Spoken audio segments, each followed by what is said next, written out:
November 12th, 1943, 02:14 a.m., the North Atlantic. The air inside U-537 is thick with the stench of diesel, unwashed bodies, and fear. The sonar operator, Fenrik Ebel, rips his headphones off, his face pale in the red glow of the control room. ASDIC contact, close, starboard side. Captain Lieutenant Peter Shrew grips the periscope handles. Rig for silent running. Flood negative. Take us to 200 meters. Schnell. The boat angles down, a cramped steel coffin descending into the crushing black. Then it comes, the high-pitched, metallic ping. Ping. Ping of the hunter, Oberbootsmatt, Chief Petty Officer, Karl Hoffmann, gripping a valve wheel. Begins to sweat. He is a 24-year-old veteran of 3 patrols, but this sound always turns his blood to ice. The ping is the sound of an invisible finger, pointing directly at them. They are right on top of us. Herr Kaleon, the sonarman whispers. The first explosion is a deafening, wet concussion that slams the U-boat sideways. Lights shatter. Cork insulation rains down. A new sound, the shriek of stressed metal. Whump, crunch, another charge. Closer.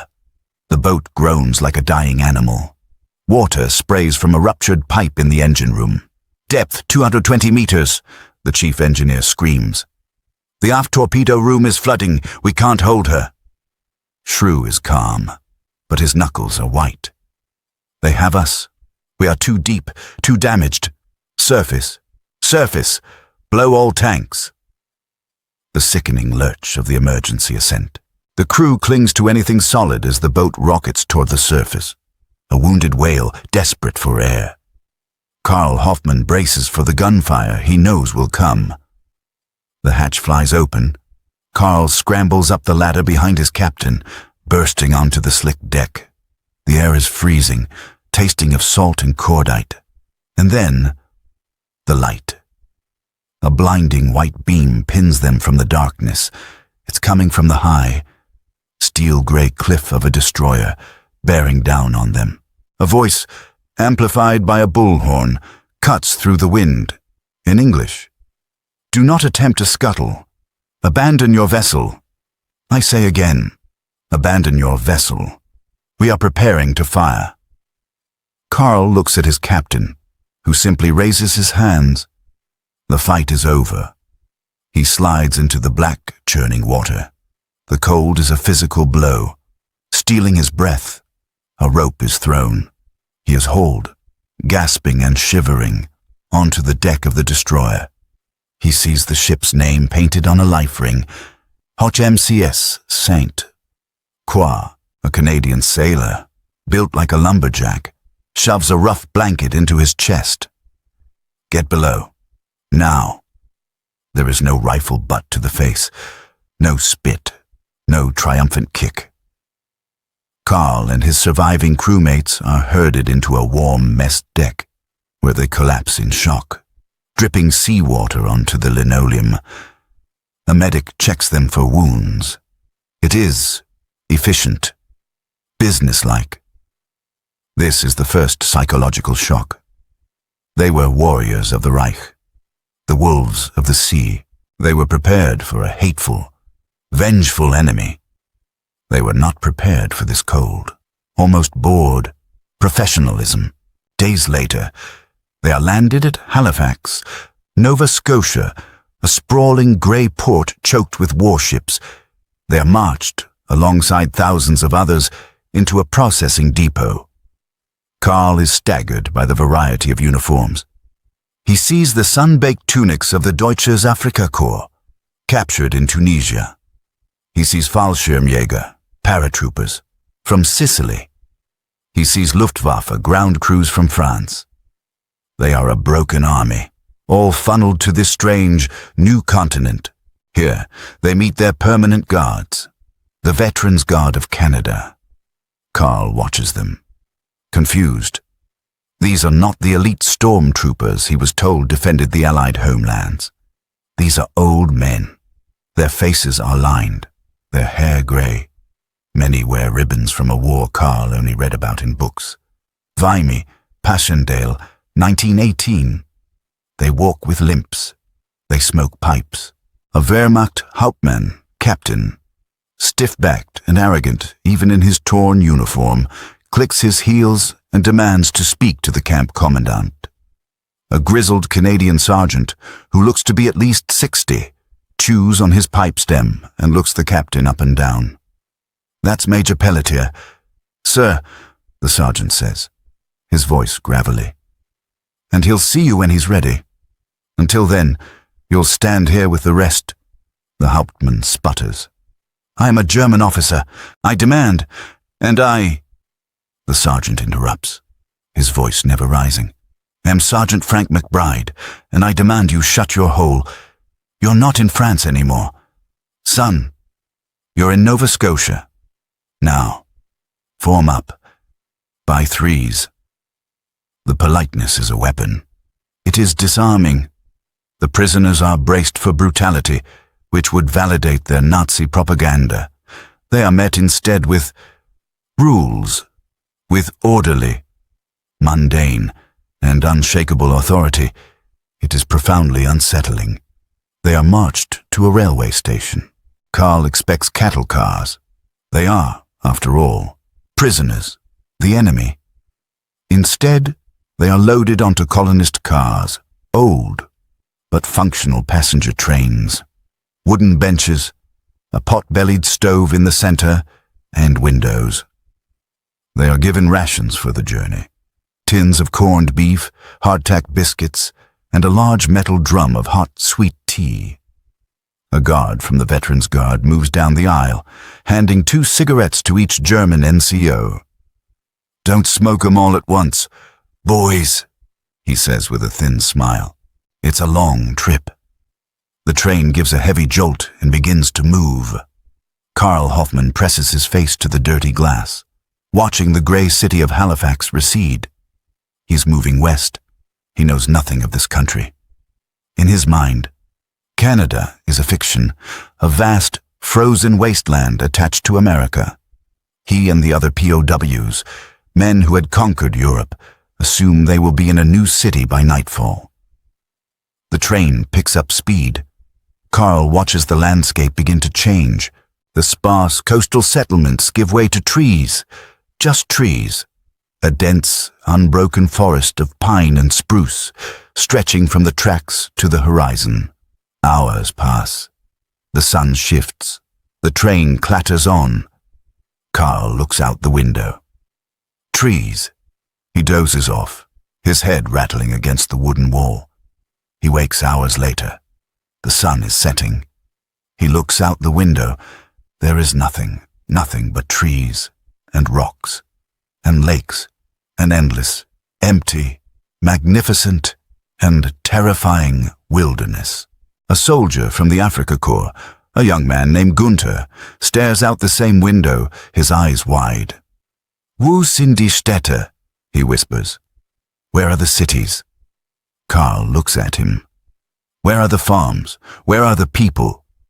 The train whistles, a lonely, mournful sound that echoes and dies in the vast, dark emptiness. The realization is just beginning to dawn. They are not just being imprisoned, they are being swallowed. The train ride becomes a form of temporal distortion. One day passes, then 2.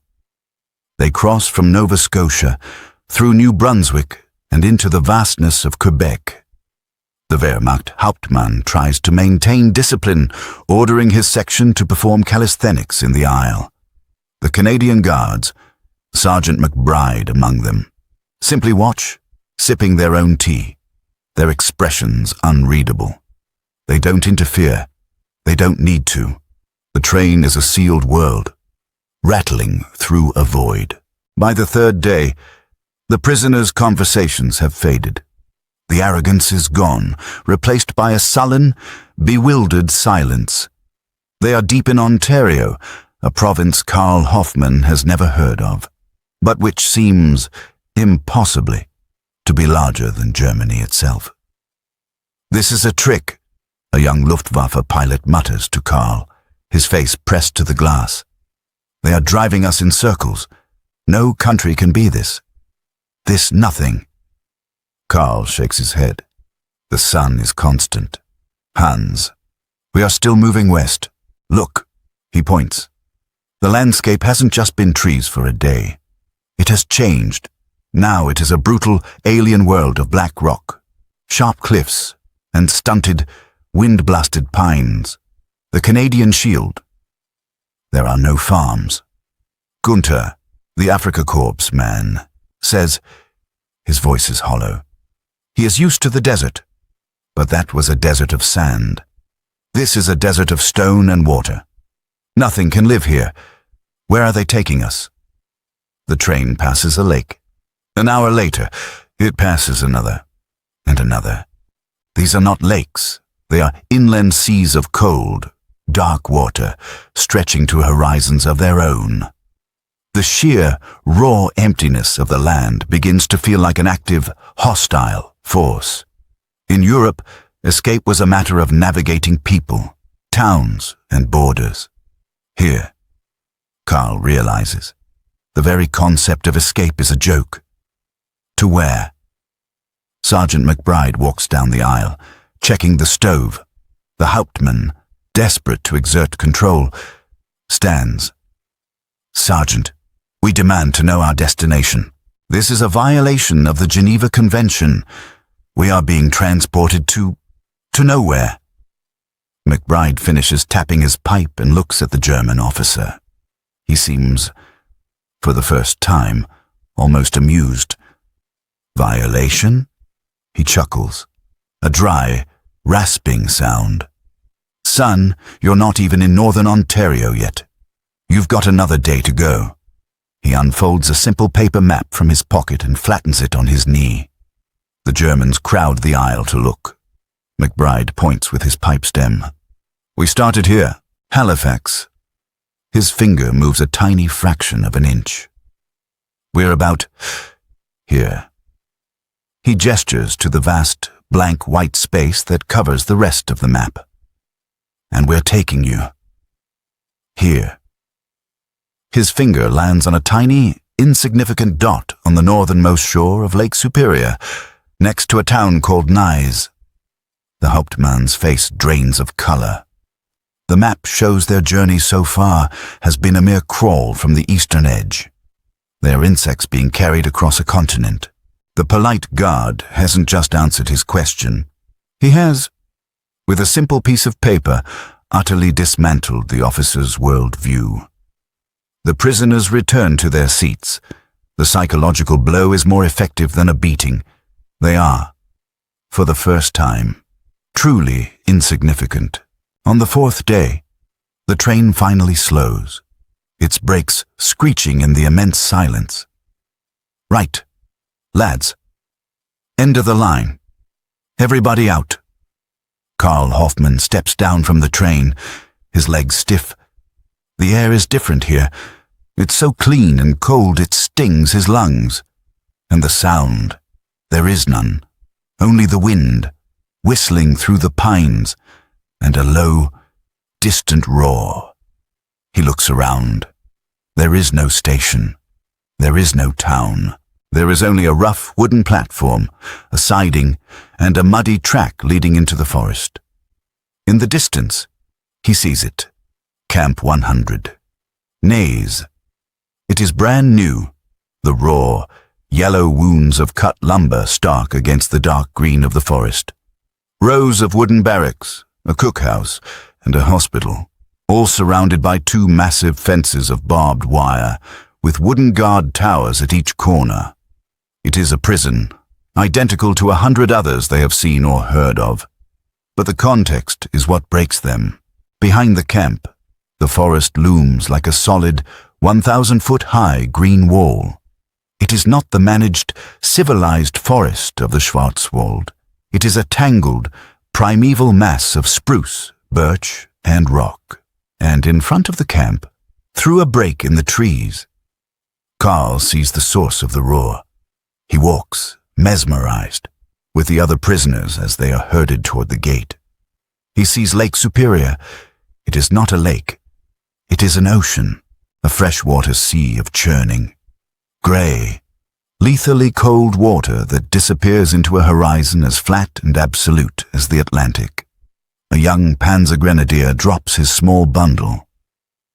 "Another ocean," he whispers, his voice breaking. "We crossed the ocean to get to another ocean." They are marched through the gates. The guards of the Veterans Guard motion them into assembly. The camp commandant, a tall, thin major with the same weary 1918 ribbons as his men, stands on the steps of the mess hall. "Welcome to Ney's, gentlemen," he says, his voice carrying easily in the clear air. He speaks passable, formal German.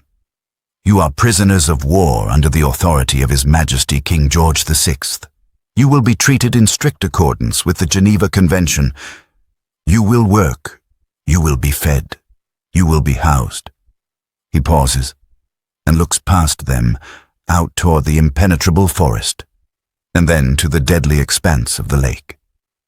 "We have rules here," the major continues, "but I advise you to look around. You will find that they—" He gestures to his elderly guards, who stand relaxed, rifles slung over their shoulders, "are not your primary jailers. This," he sweeps his arm at the wilderness, "is your prison. There are no towns for 300 kilometers. There are no farms. There is only rock, water, and flies. Attempting escape is not brave. It is suicide. We will not hunt you. We will simply collect your bodies in the spring." The speech is delivered not as a threat, but as a simple, polite statement of fact. Karl Hoffmann is assigned to Hut 27. He sits on his cot, a wooden frame with a straw-filled mattress, and stares at the new-cut pine of the wall. The propaganda had told them of the subhuman, brutal Canadians. Instead, they were being guarded by polite, aging fathers who treated them not with hatred, but with a kind of weary pity. The propaganda had told them they were conquering the world. Instead, they had been shipped to a place that the world had forgotten, a place where the land itself, in its vast, silent indifference, was the true prison. The war, the Reich, the Führer. It all felt impossibly far away. The days at Camp 100 Ney's settle into a routine that is both mundane and deeply surreal. The first, most jarring element is the food. Gefreiter, Corporal Gunther, the veteran from the Afrika Korps, weeps openly on the first morning. Karl Hoffmann finds him in the mess hall, staring at his plate. "Look," Gunther whispers, his voice thick. Karl looks. On the metal tray are 2 thick slices of white bread, a generous smear of real butter, a glistening square of raspberry jam, 2 fried eggs, 3 strips of bacon, and a steaming mug of dark, sweet coffee. It is more than my wife has seen in a year," Gunther says, horrified. "They are mocking us. But it is not a mockery. It is simply the ration. They are fed better than they had been as frontline soldiers in the Wehrmacht. They are fed better. They know than their own families back in a bomb-ravaged Germany.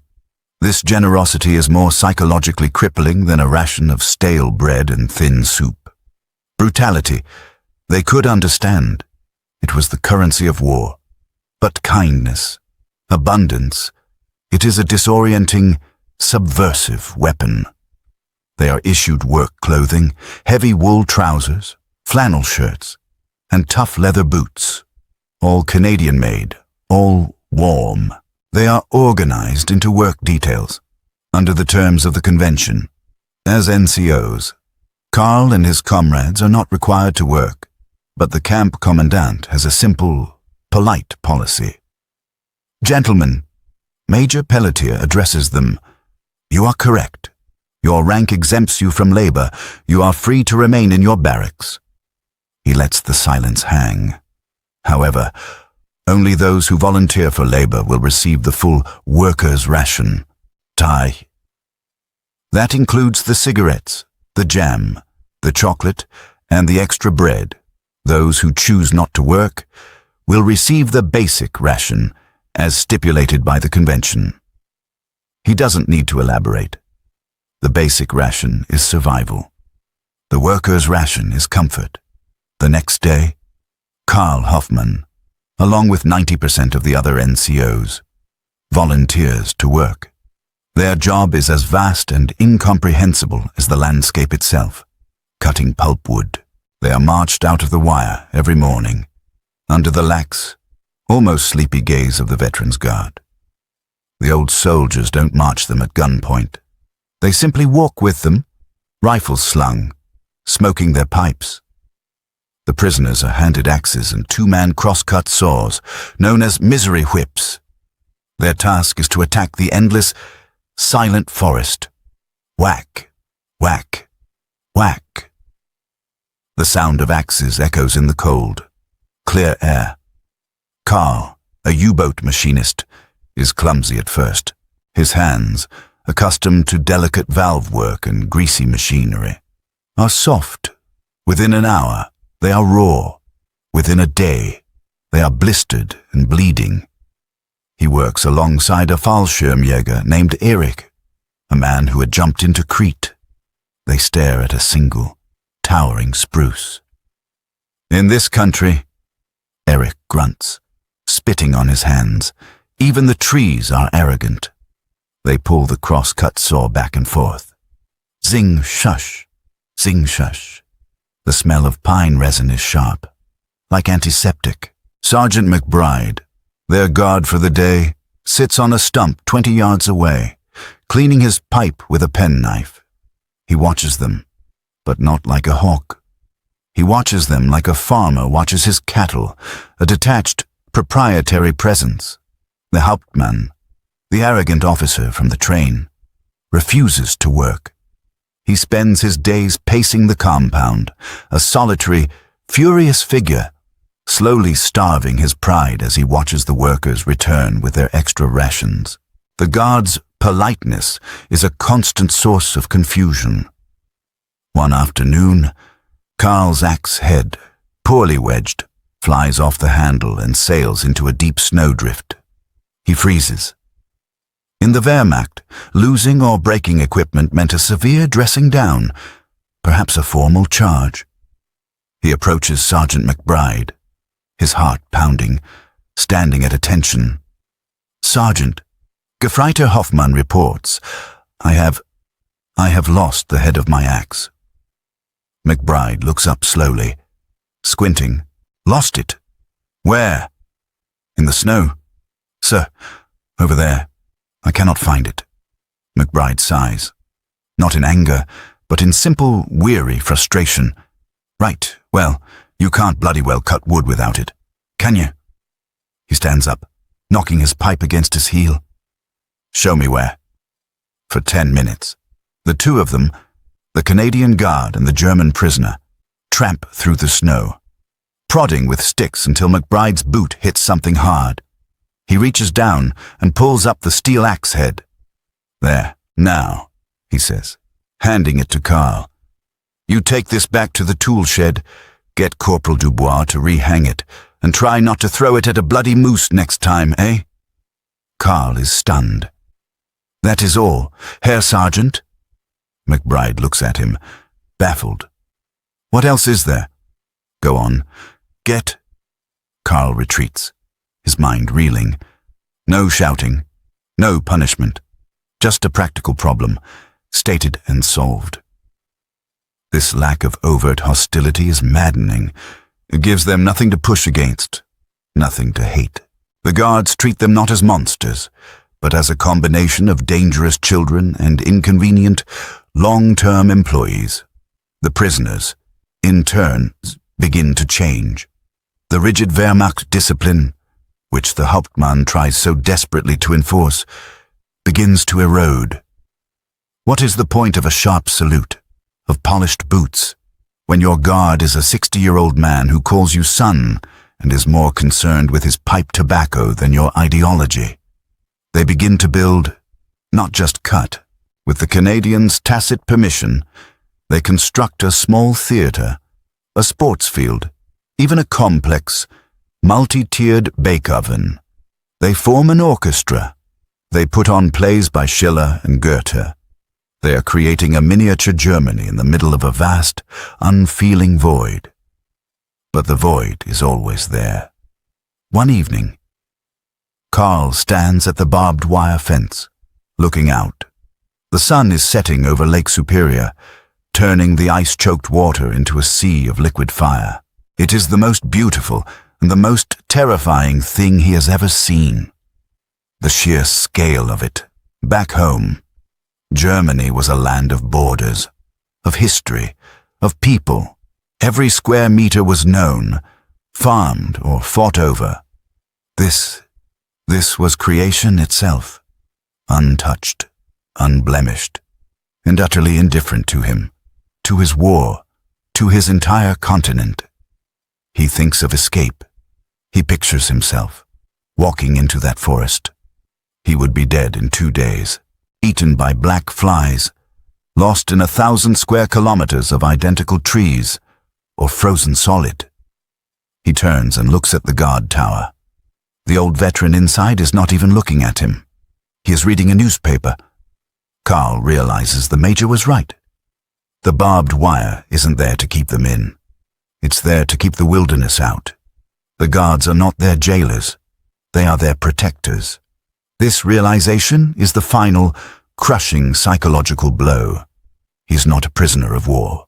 He is a refugee, saved from the war and kept safe from the world by a polite old man with a rifle. February 9th, 1944. 07 a.m. Camp 100. Nays. The world is gone. Carl Hoffman steps out of Hut 27 into an atmosphere of pure, sharp crystal. It is 42 degrees below zero. The air is so cold it doesn't feel like air. It is a physical, abrasive substance. To breathe it in too quickly is to feel 1,000 tiny needles drive into his lungs. The sound of the Reveille bugle cracks and shatters in the stillness. The entire camp is buried. Snow is piled in drifts higher than the barracks, forming surreal, white canyons. The paths have been dug out, but the camp itself feels subterranean. The sky is a pale, merciless blue. Lake Superior, now a vast, frozen plate of white pressure ridges. Groans and booms in the distance, a deep, resonant thump as the ice shifts, a sound like artillery from a frozen god.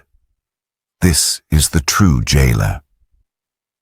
Inside the mess hall, the air is thick with the fog of hot coffee, frying pork, and wet wool. The prisoners huddle, their faces ruddy, their conversations subdued. A young Lanza, a new arrival from the failed defense of Italy, is rocking back and forth, his hands wrapped around his mug. "We will die here," he mutters, his eyes wide with a terror Carl recognizes. "They brought us here to freeze. This is their plan." Sergeant McBride, making his morning rounds, overhears him. He stops, not to punish, but to correct, as one would a child. "Nonsense." "Son," McBride says, his voice perfectly reasonable. He gestures to the pot-bellied stove in the corner, glowing a dull red. "You've got 3/4 of a cord of birch stacked outside your hut. You've got long underwear. You've got 4,000 calories on that plate. You're better off than I am. My wife's furnace in Aurelia is on the fritz." He claps the kid on the shoulder. "Eat your eggs. Work keeps you warm." The young soldier stares, speechless. The guard has not only dismissed his existential terror, but has complained about his own domestic problems. The work has, impossibly, continued. The prisoners are now skidding the logs they've cut, dragging them with draft horses, provided by the Canadian Army, down to the frozen lake, to be floated to the pulp mill in the spring. Carl, now hardened and sinewy, his hands calloused like wood, has become an expert woodsman. He finds he enjoys it. The physical exhaustion, the quantifiable result of a day's labor, the silence. The Hauptmann does not. The officer, Lieutenant Colonel, Oberstleutnant Hannes Vögtl, is a ghost. He still refuses to work, clinging to the tatters of his rank. But the Canadian commandant has held to his polite rule. Vögtl receives the basic ration. He is thin, his uniform hangs on him, and he is perpetually cold. He emerges from his hut, his face blue, his greatcoat wrapped tight. He sees Karl and his team preparing the horses. "Hoffmann," Vögtl barks, his voice thin in the vast cold. "Your posture is lax. You are a disgrace to the Kriegsmarine. You will—" "Stand aside, Herr Oberstleutnant," Karl says, not unkindly. He doesn't even salute. "You are in the way of the harness." Vögtl's eyes go wide. It is the ultimate insubordination. He has no recourse. He cannot send Karl to the stockade. Only the Canadians can do that. He cannot reduce his rations. He cannot assign him latrine duty. He has no power here. The old structures of the Wehrmacht have been frozen, shattered, and blown away by the Ontario winter. The new hierarchy is simple. There are the Canadians, who have the food and the warmth, and there are the prisoners, who must earn it. Vögtl turns, his face a mask of impotent rage, and retreats to his cold, empty hut. He is no longer a leader, he is just a man who is hungry. The guards observe all of this with quiet detachment. They run the camp not as a military prison, but as a remote lumber company. One afternoon, Eric, the Fallschirmjäger, misjudges a swing. The axe skips off a knot on a frozen log and bites deep into his own boot. He screams. It is a raw, terrifying sound in the silent forest. Karl and the others pack the wound with snow. Fashioning a tourniquet from a torn shirt, they carry him back to the wire. The guard in the tower, an old corporal named Smokey, sees them coming. He doesn't aim his rifle. He climbs down, unlatches the gate, and runs to help them carry Eric. "God damn it," Smokey mutters, seeing the blood-soaked boot. "That's the third one this month. You boys gotta be more careful. That ice makes the steel bounce." He is not angry. He is annoyed. It is an industrial accident. It creates paperwork. Eric is taken to the camp hospital, which is cleaner and better stocked than the field station he'd seen in Sicily. The Canadian doctor, a captain, saves his foot. He spends the next 2 months in recovery, reading and learning English from a nurse. The war, meanwhile, has become a ghost story. In June 1944, the camp receives newspapers. The headlines are enormous. Invasion, Allies land in Normandy. Karl, Gunther, and the others huddle around the paper in the mess hall. They read the names of French towns they had occupied. Now rubble. They see the lists of captured German divisions. There is no cheering, no Heil Hitler, only a profound, heavy silence. They are dying, Gunther whispers, his face grey. He is staring at a photo of a destroyed panzer near Caen. All of them, they are all dying. Karl looks out the window, past the wire, to the green, indifferent forest, now teeming with summer life. The war is on another planet. The battles, the blood, the furor. It all feels like a faint fever dream. Here, the only enemies are the black flies and the mosquitoes. Here, the only objective is to stack the day's quota of wood, to earn the ration, to get a seat at the orchestra's performance of Beethoven. A new batch of prisoners arrives in late 1944. These are not the professionals of 42 and 43. They are hollow-eyed, fanatical boys from the Hitlerjugend and old, terrified men from the Volkssturm. They try to impose the Nazi salute. They call Karl and the others traitors for their casual, working relationship with the guards. You are collaborators. One 17-year-old SS Schütze screams at Karl, "You fraternize with the enemy." Karl, who now weighs 20 pounds more than when he was captured, who has muscles he never knew he had, simply looks at the boy, the enemy. Karl says, "Gave me this apple." He takes a bite. "They gave me this wool blanket. The enemy, younger, is the only reason you will survive the winter." The boy is speechless. His fanaticism has no purchase here. It cannot compete with a full stomach and the crushing, silent, apolitical presence of the Canadian Shield, the politeness of the Guards, combined with the tyranny of the geography, has done what no bombing campaign could.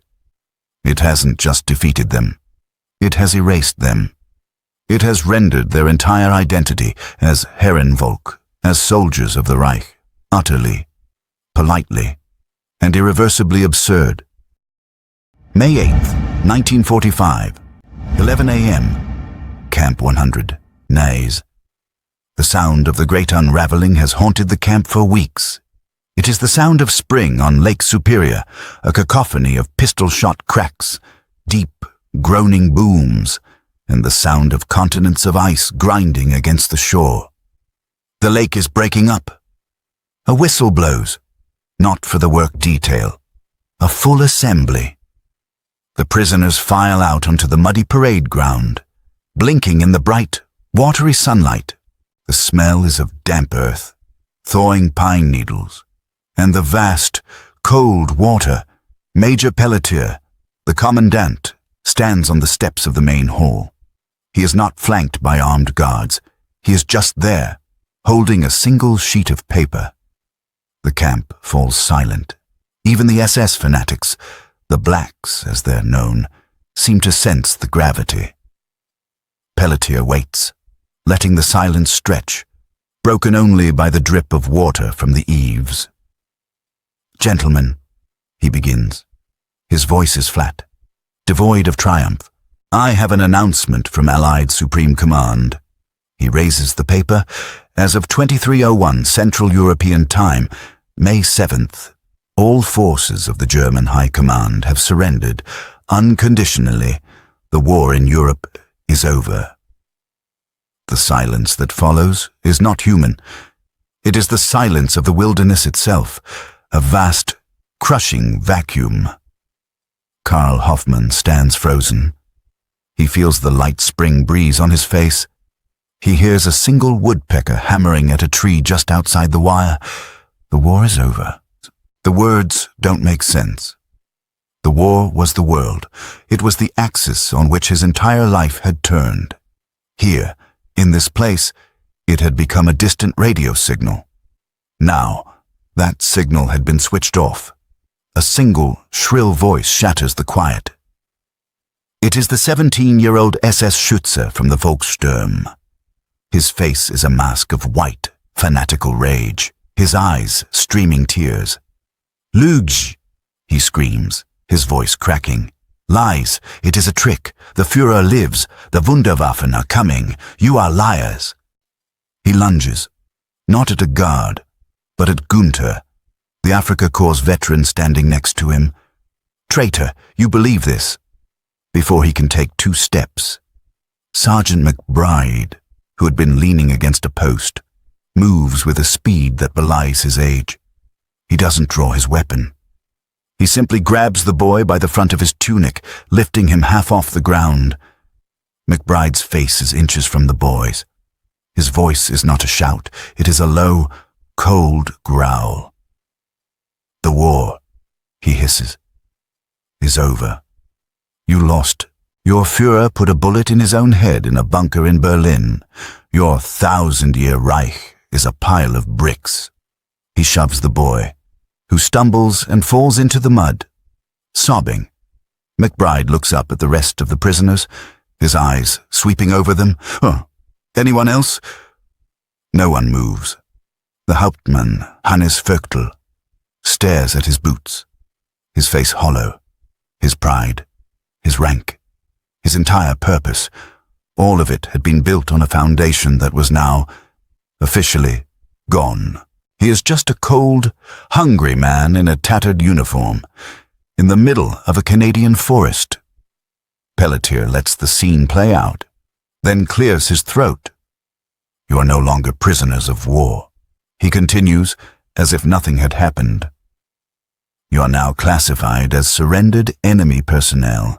You will remain in this facility pending repatriation. He folds the paper.